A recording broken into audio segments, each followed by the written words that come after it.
Hello, my name is Judicaelle Irakoze, and I am a Burundian feminist. I am excited to be part of this conference, and my presentation today is on the only way to prevent violence against women is to dismantle patriarchy. A few months ago, I was explaining feminism to a group of men. As always, my voice was full of passion with a touch of lived experience. In the middle of the debate, one gentleman raised his voice and demanded I stop being dramatic and recognize how men's conditions have evolved. According to him, I had no right to complain since not so long ago, women were being forced into arranged marriages and had no access to education or the workplace. He demanded that I show gratitude that I was able to go to school and learn how to articulate words and defend a cause. I was angry.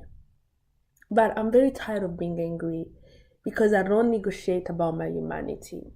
I have completely lost interest in appealing to the moral sense of my oppressors. So I left the conversation and went home to meditate on how privileged one has to be to erase the experiences they aren't living because somehow they have the power to control narratives. I asked myself over and over, should I thank patriarchy that I went to school and my great grandmother didn't? Should I sing praises to patriarchy that I am the typical representation of an independent African woman? One that is classed, thriving on a lot of privileges, and always portrayed by patriarchy as their achievement of gender equality. The main question that I asked myself was this: is my individual freedom portrayed by patriarchy, provided by patriarchy, as long as I can be used as their gender equality achievement, really valid enough to dismiss that women's oppression did evolve? Yes, women can go to school today. Yes, there are still many who can't. But are we liberated? Even I with my privileges. Am I free? Honestly, I believe that the urge to highlight how women's conditions are better than centuries ago is truly another form of bigotry. It is telling women that their experiences today aren't valid enough since they are not similar to their ancestors. It is denying women the right to humanize every violent act committed against them because apparently it's not as bad as it was 100 years ago. I have always found fascinating the audacity of those who try to control how the oppressed navigate their experiences. Yes, today women have some rights, but gender violence didn't stop. It actually evolved from housework, workplace, schools, and now online spaces.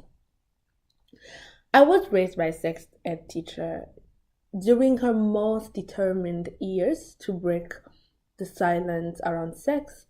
My mother would tell me to stay away from men. Often she would lack the right words to describe how oppressive a white supremacist capitalist patriarchal world is. My mother, just like any woman in the Burundian culture, always struggled to articulate the real issue of broken families, broken society, broken economy, briefly broken nations. She would often say, these men will burn the world and themselves, which I believe she really meant toxic masculinity will kill us all, including men themselves. Being a millionaire, I grew up hearing message towards eradicating violence against women. But one can only wonder today, how long will this fight continue? Is this the legacy that I'm leaving to my kids and then to their grandkids? Is it? I think we have settled for a fight against violence against women without addressing the cause of it all, and that cause is patriarchy. We have allowed ourselves to think that by following the system's rule we can create a safe world. But Audre Lorde said it better. The master's tool will never dismantle the master's house. We can never keep women safe under patriarchy. The same environment Thriving on women's exploitation can never and will never free women. We have been thinking all of this wrong. It doesn't matter how much money institutions invest in gender equality, there can never be women's liberation under patriarchy.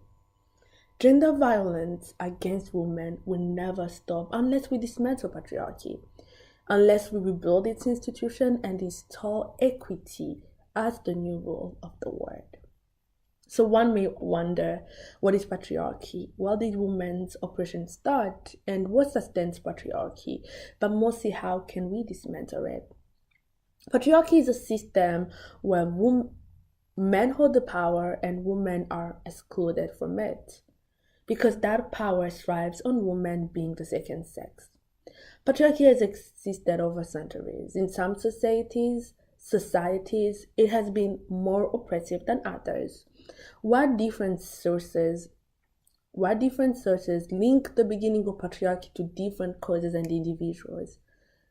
What matters today is not who started patriarchy or when did it start. What matters today is that patriarchy has been reinforced by religion, philosophy, biology, and many other aspects of life. The man was initiated as the ruler, the conqueror, the protector, but mostly the one who gets to hold power. The woman, on the other hand, was represented as weak, emotional, in need of protection, a sexual tool. Gender was then constructed, enforcing toxic masculinity and giving one category power over the other. The foundation of patriarchy has been clear over the years. Men rule and women are servants. This system of exploitation has also been sustained by women themselves. There's something I need to highlight. The conditioned way of existing for the male gaze led women to act as full soldiers of patriarchy. These are women that we call, patriarchal princesses. So women who will do anything to defend patriarchy. I must, however, acknowledge that the oppressed always develop different coping mechanisms for survival. And at the end of the day, individual freedom is just a coping mechanism. Patriarchy, like any other oppressive system, has made us believe things are the way they are, and there is nothing we can do. What a lie. Things were this way before us, and they will continue like that. That's another lie. We should reject such a lie. The lie that consists of telling us that things are the way they're supposed to be, that's a lie.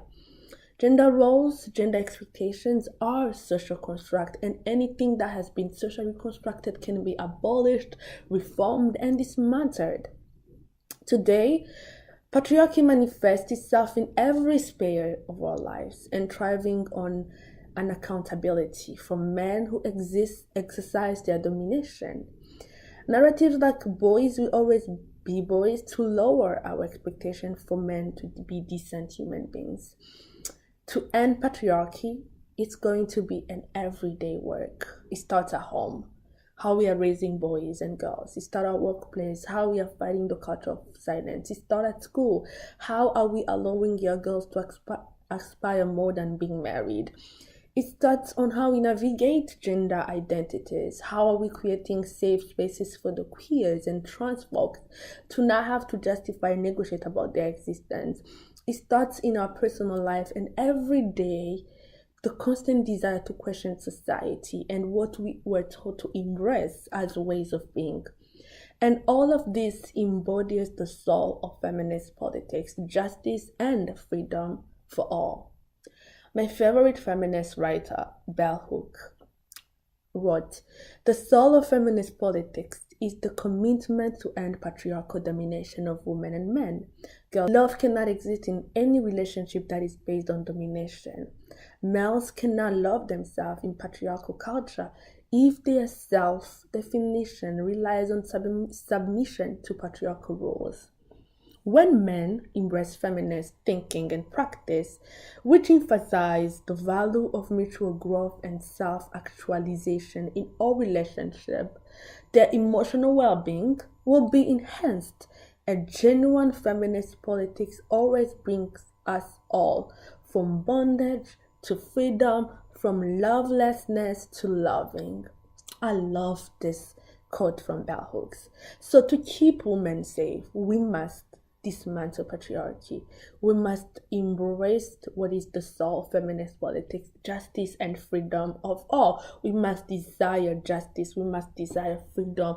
We must desire collective liberation. We must first acknowledge that patriarchy has grown into being the root of white supremacy, capitalism, neoliberalism, classism, homophobia, and transphobia.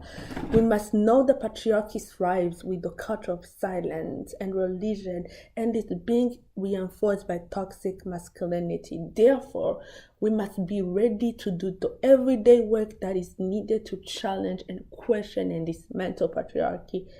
Then we can install equity and live in a